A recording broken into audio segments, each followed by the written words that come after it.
Okay, let's get rolling on today. Drop in the last one or two people here.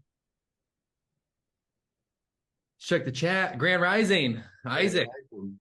Chase really set it up. Set my first Zoom buyer discovery last night from an Instagram lead. Let's fucking go. Good job, dude. Was it from one of your videos? Like one of the 12-step videos you posted? Dude, most likely, man, they had just DM'd me like at 11 p.m., 11:30 at night, and they were just like, yo, like we're looking to get a house, this and that. They gave me their whole budget. Like I didn't even really have to really like ask too many questions. It was just like, oh, hey, we need some help. We're thinking about, renewing our rent lease, but it's like 4,000 a month and I don't know what. And I was like, all right, well, I mean, have you spoken with the lender? So yeah, just set the appointment at 8 o'clock tonight, and just gonna be over Zoom, and I'm gonna have probably Michael there with me, and then just kind of go through it. But they're looking to buy like literally within the next 30 days. So Let's like, go, dude. you know. Yo, just looking to buy a house over here. Came across my feed.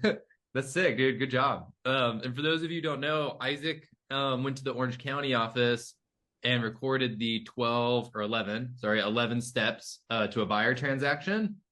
Just like 11 different videos, with the guy just explaining it, brought like a few different outfits, etc. And then just got like 12 or I guess 13 videos back because you have an intro, and stuff, 13 videos back. And now he's just been bam, bam, bam, just shooting them out like crazy. So if you want to meet at San Marcos office with Adam, or if you want to meet at the Orange County office with Kubi's guy, if any of you guys have worked with Kubi's guy before, you're more than welcome to do either. Okay. Let's kick today off. Good job, Isaac, starting us off hot. Okay. We're going to switch over to something we did the other day, okay, which is you guys picking the objections, okay, instead of me. We'll do that for at least the first half, and see how it goes. Maybe we'll bump over to the card or, maybe some higher level like seller discovery or buyer, discovery objections. But I want to see what's going on, what objections you guys are thinking about, and what's top of mind. So if you remember the other day, I'll just give you a little refresh. Holly, let's say we start with you. Okay, I'm going to give you an objection. You're going to answer it. You're going to say another objection, and then you're going to call the person that it goes to. Okay, but you want to say the objection before you call the person it goes to, because the whole goal is it's like, bam, and it like catches them off guard and they try to get a quick answer. Does that make sense to everybody? Fantastic. Well, Holly, since we theoretically started with you, let's start with you. Sounds good. Hey, Holly, I have a friend that's an agent. I've known him for about 10 years, so I think they'd freak out if I didn't give him a call. Totally. Zach, thanks for letting me know. I totally understand how you feel. What's your experience working with your friends, longtime friends? Good job. I'm not ready to buy a home right now. I will call Isaac. Yeah, I completely understand, Holly. Can you help me understand what your timeline's looking like? I'd say,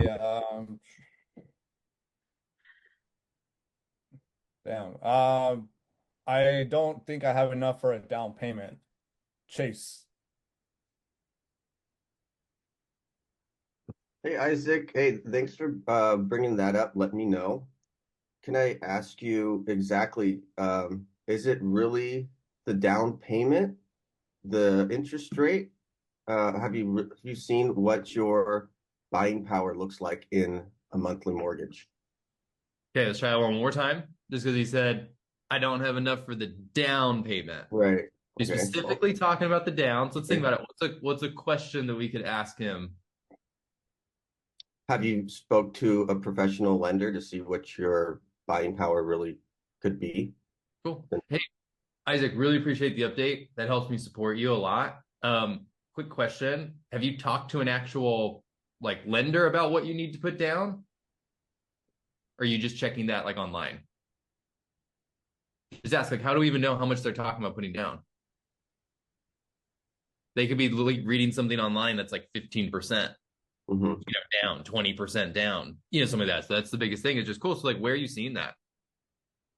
Maybe something like, would you be open to talking with a lender so we can find more money for you? Totally.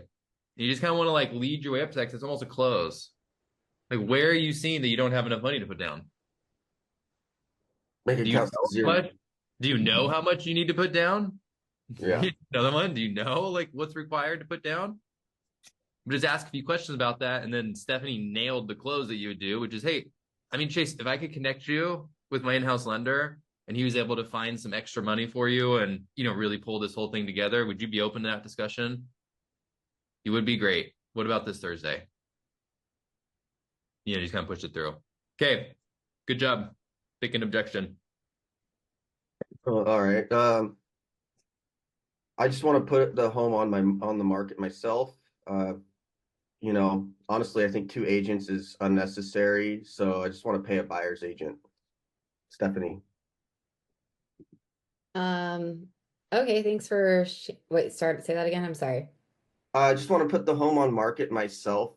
I think 2 agents is unnecessary, and I just want to pay a buyer's agent. Oh, okay.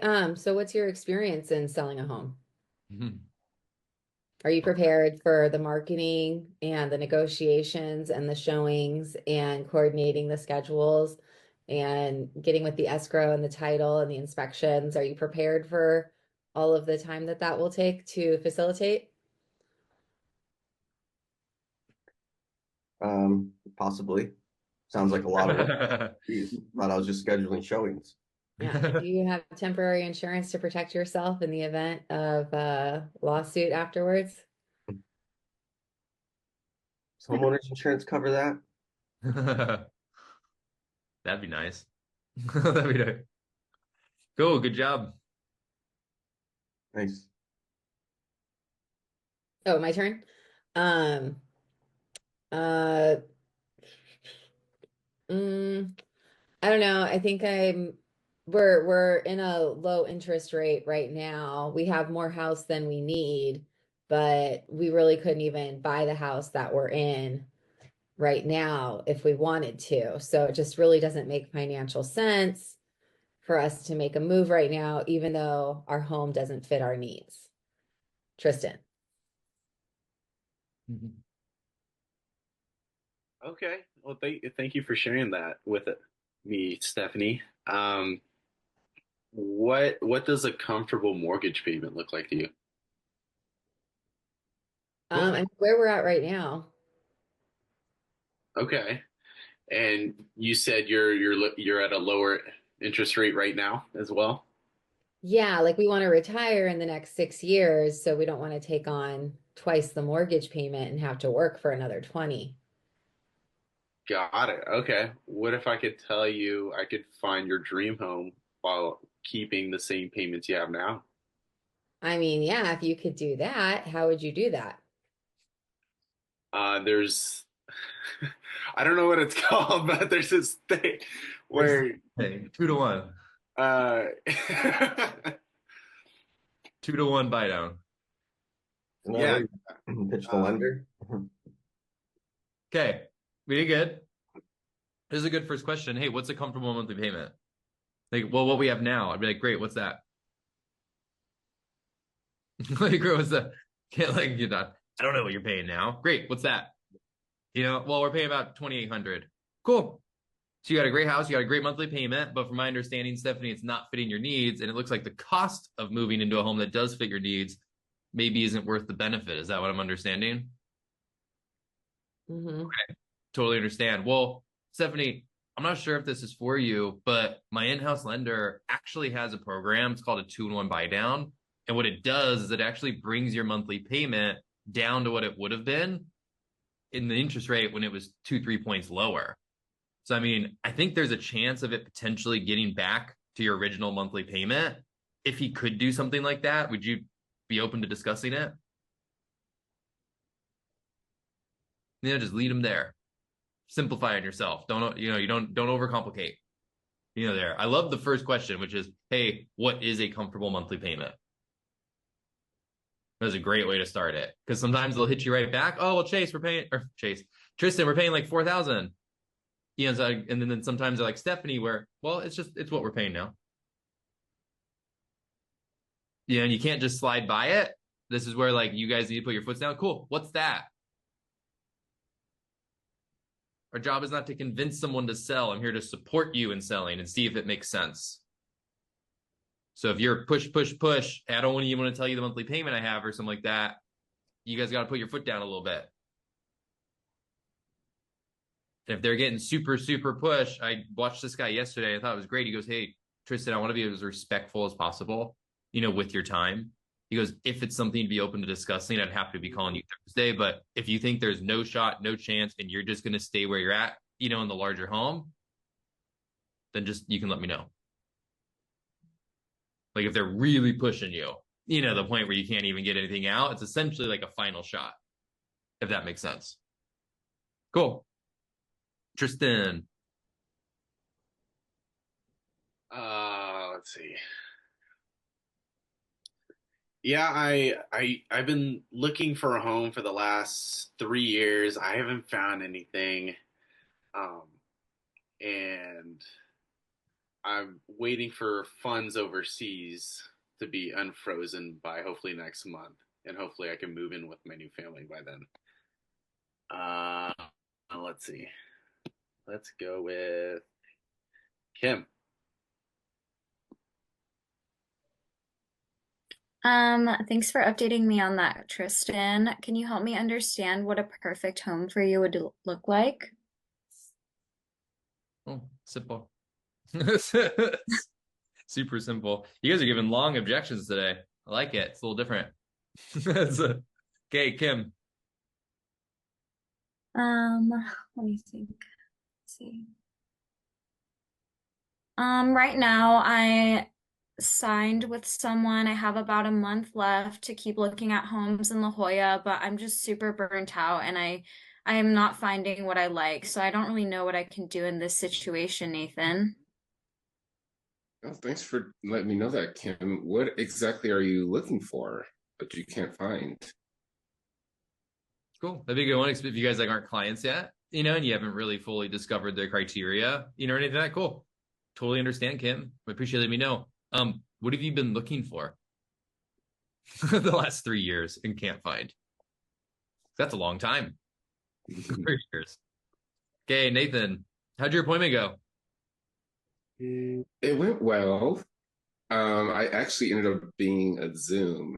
It was a Zoom appointment because she was at work, so she's a break nurse, and so she was covering nurses' breaks, and they weren't going as planned, so she asked me if we could just Zoom. But yeah, it went well.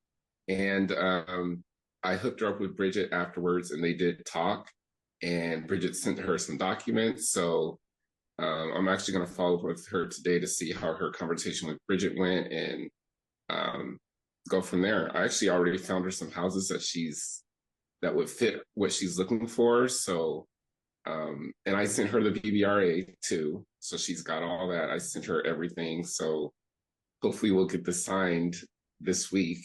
Let's get it. He's getting his first signed client this week. Yeah, hopefully, yes. Reza, he was like, she's a nurse. So he's like, I don't know, like I'm waiting for her to confirm.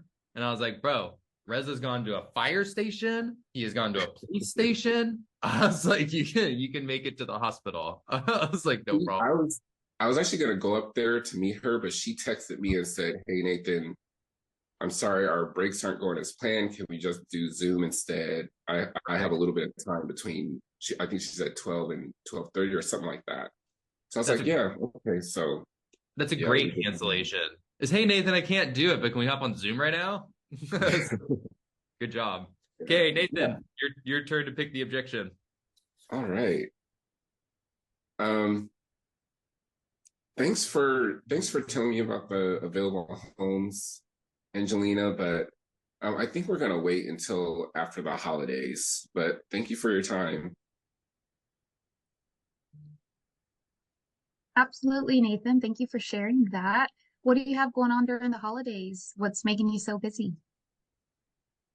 I've got family coming in from all over the world, and they're all coming to my house, and we're cooking, and then New Year's, that usual stuff. Totally understand. It's holidays are always crazy, especially when you're hosting family, and it sounds like you're hosting a lot of family.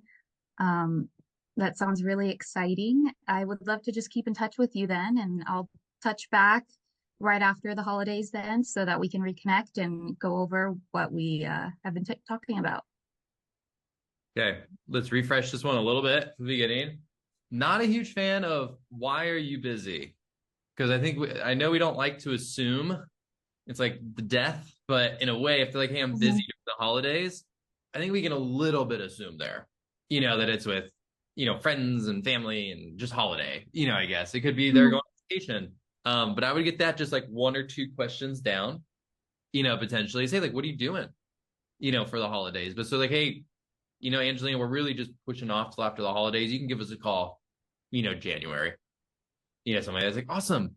Wow. Okay, Nathan, thanks so much for the update. That really helps me support you, from now until the time you're ready. Let me just ask you, is there anything in the meantime that I can do to add value before January? There's not? Like, I want them to say, no, there's not. Most likely, Okay, yeah. that means, cool, you're handled, right now. Their brain, not in mine. I already know they're handled. In their brain, they go, no, we're good, actually. We're solid. I go, awesome. What are you doing for the holidays? And then you just bump into your tiny little rapport, and then great. Well, Angelina, let's do this. I definitely want you to enjoy your holiday. So I'll give you until, let's say, January 5th, I'll give you a call. We'll have a quick chat, and just re-pick up the conversation. How does that sound? Great. Or in 3 weeks, if you don't want to pick a date, but just always end them with something instead of we'll talk later. Because that's like you're throwing something out into the world, and you may never find it again. Yeah, that's I wouldn't have thought about that response. Cool. Good job though. You let it up good. Yeah. And like I said, I would definitely ask, like, what are you doing for the holidays? I would just ask it like one question behind. Yeah. Cool. Yeah, I agree. Good job. Cool. Up all on you. You can pick the objection. I think we've got almost everybody. Have we? What have we not gotten? I started with Holly. So looks like Reza, Ashanti, and Mr. Jesse. Okay. Okay.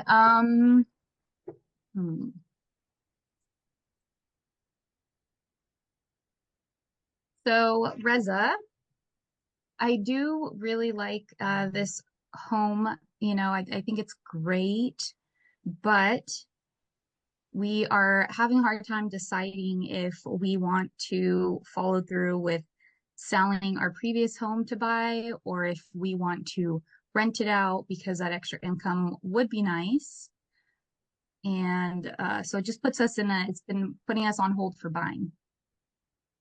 Absolutely. Thank you for sharing that with me, Angelina.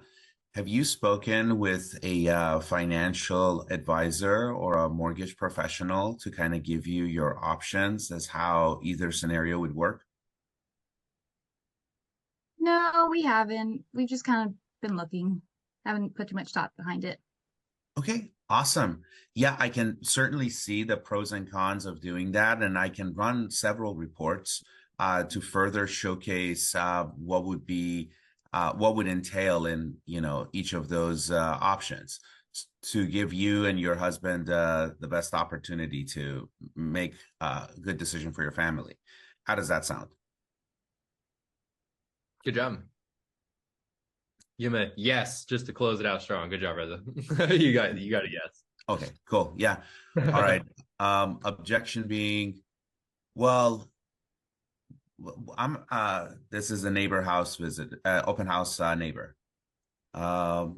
We just bought our place a year and a half ago.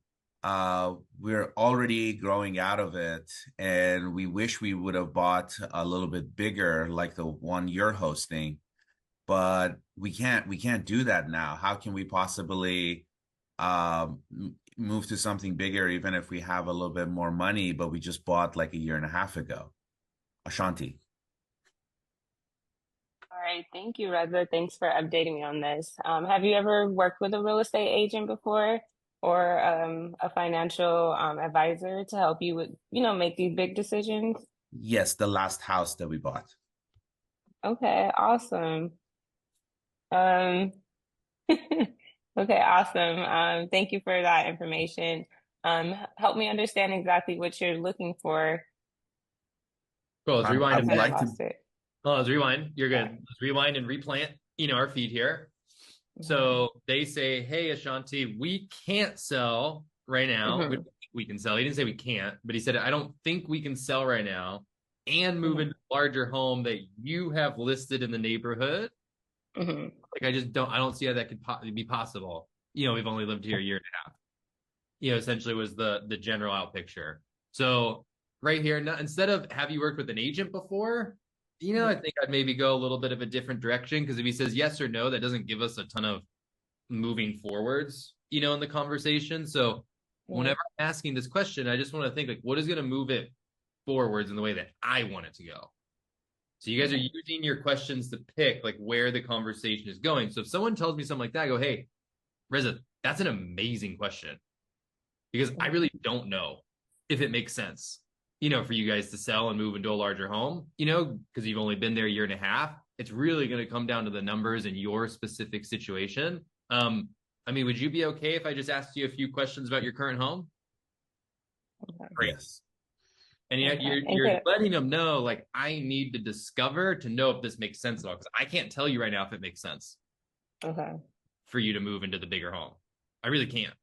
I need to know about your situation is kind of what I'm saying. So, hey, tell me more about your situation. Did you buy it cash? For all we know, it could be a paid off house, unlikely, but very possible. For all we know, they have enough equity in it from the year and a half because they had like a $400,000 down payment that maybe they can keep that house rented and get the other one and not pay some crazy high tax rate, for selling so quickly. So there's lots of options there. We just need to create the opportunity to discover them. So, hey, Reza, that's an amazing question. Whenever someone asks something big like that, that's an amazing question, Reza. I'm not sure if it makes sense for you to sell your your smaller home and move into the larger one here. So if you don't mind, I'd love to ask you a few questions about your home, just so I can kind of start to piece this together. Is that okay? Great. And then you just start diving in about the home. That will leave you in a great spot, because really you're just going to ask a few questions about the home. Cool. Did you put any money into the home? You bought it? Hey, I'm already going to be in the neighborhood this weekend for the open house. I really don't mind. I'll swing by your house around 5:30. Okay, that'll be about 30 minutes after I close down this one. I'm going to bring a bunch of great information and options with me, and then you can sit down and decide if one of them makes sense or not. Sound fair? Great. And you're just lining yourself up for these easy appointments. Okay. So you guys remember, every single conversation, I just went over this yesterday, is a sales process. We're not just talking to somebody. You need to picture this conversation as a sales line, like as a sales process. I have my intro, I have my discovery, and I have my close. So if I have an objection, that means I need to get into discovery. That's the next step. So how do we do that? We ask a question, which is what you guys have been doing all morning. You've been taking someone from an objection into discovery. If someone goes, I'm not ready, they go, hey, Holly, help me understand your timeline more. You're bringing them back into discovery. That's what you're doing by handling an objection. Okay, if you're doing it properly. So remember, we're always bringing someone out from where they are and bringing it back into my sales process. So if I'm on a close, I'm on a close. I'm bringing you back to my close, if I'm already there. But most of the time, I'm bringing you back into discovery, finding my one or two questions that I know are leading me to my close. Okay, but just that's why I say calm, relax. You can really think and process, is really important, because you want to start trying to think 1, 2, 3 questions ahead. If I ask this question, what is that answer going to get me? Okay, great. It's going to give me that information so I can ask this. Okay, you always want to be like 1, 2, 3 questions ahead. Okay. That's also chess and pool, because they're mental games. And 100%. like the sales process is like, it's just a choreography. It's just a dance. So you want to be 3 steps ahead. If you guys have seen someone who's really good at chess, the people who are like really good at chess, they're freaking. It's all patterns. It's all a sequence and patterns. And you notice their day-to-day life is different. They literally live their life in patterns and strategy. Like, there's so much strategy, and stuff in there. So just think about that. Like these sales calls you guys are having, these conversations, you're literally strategizing on how I'm going to get you to the close and get a commitment. So I'm just going to ask you the questions that I want to ask to get you there. Hey, have you worked with an agent before? What's your experience writing an offer? Have you worked with your friend before that's an agent? We're doing all these things to bring them back into my sales process. Otherwise, someone would be like, hey, I have an agent. I'm like, great. Call me if you ever don't have them. That's what it is. So remember, always bring them back into your sales process. And in your mind, even if you need to write it on a piece of paper, just write out your sales process, on a piece of paper for just that call. I got my intro, I got my discovery, my close. If you ever try to exit my sales process before I close, guess what? You got to come back into discovery because I'm going to close you. Okay, let's get one more. Ashanti, pick the objection. Okay. It's a good objection, Reza. Yeah, that was good. Nice challenge. Oh my word. Okay. Am I picking anybody else that hasn't went? I believe who hasn't gone yet? Jesse. Okay. Oh. All right, Jesse. Right now I would really love to buy, but yeah, my credit isn't the greatest. So what are my options to buy a home? Yeah, I totally understand that. I would suggest speaking with a mortgage professional. It's surprising what you can actually do, even with the low credit score. Is that something you'd be open to? Gosh darn, you got a good Zoom voice. Mm-hmm. Good phone voice, good Zoom voice. Good job. Yeah, I think that's good. I think I totally understand. One thing that I personally like to check on with the credit people is like where they're at. I don't necessarily just ask what their score is, but a lot of people think they have bad credit, like too low credit to buy a home. They're like, oh my God, Jesse, I'm at like 630. And you're like, you can buy a house, dude. You're not too low. So a lot of them just don't have a proper understanding. So I ask them, hey, thanks so much. I totally understand, Ashanti. I would love to get you some options, so you can feel powerful about purchasing. Let me just ask you, you're saying that you need to fix some credit or your credit's low. What are we looking at? And I just ask them. And they go, well, I'm in the high fives, or something like that. Or they just go, it's low. They kind of just give you like an oh shit, kind of number. You go, awesome. Next best step. Okay. I'm going to connect you with Bridget. Okay. She's part of our lender team. What she specializes in is credit repair. Okay. So if you can spend about 10 minutes on the phone with her, she's going to look through everything and tell you how the most strategic way, to get your approval the highest possible is in the shortest amount of time. So Shanti, I think it'd be really beneficial. Let's set up that call for sometime this weekend. What day's best for you? You kind of just push them to the lender. Okay. And that's good for you to know because